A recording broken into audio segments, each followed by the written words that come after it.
Mano ma China koro biro dhi nyime gi riwruok margi ahinya to weche mag kedo gi lweny. Maeri en tok piny China dhialo higni 98 nyaka ne gichak kidieny margi mar jolweny mong'ere kaka PLA. E kinde nyasino, piny Kenya kod mano ma China ojiwo kedo gi kwe kata ne kwe, wira ni mano e yo manyalo konyo bero chal mar ngima oganda. Apisas mag pinjego bende osingo mar neno ni giketo okenge mar bero sektas kaka mag wuoth kod arita.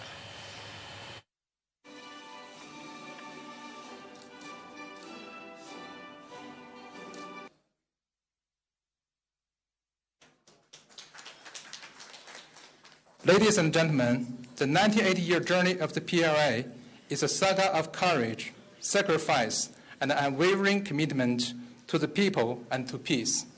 As we honor this legacy, we reaffirm our dedication to being a force for good, a steadfast defender of our homeland, and a responsible stakeholder in the international community.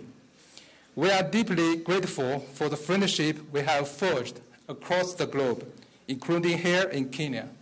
We will adhere to the principle of sincerity, real result, affinity, and good faith, promote the vigorous development of China-Kenya community with shared future in the new era, and jointly build peace and prosperity in the Horn of Africa. We will deepen China-Africa peace and security cooperation and play a constructive role in safeguarding peace and security across Africa. Today's celebration is more than a commemoration of the PLA's founding. It is also an opportunity to reflect on the enduring friendship that our two nations have nurtured over decades, a friendship that is built on mutual respect, trust, and ever-deepening understanding between our people and our militaries.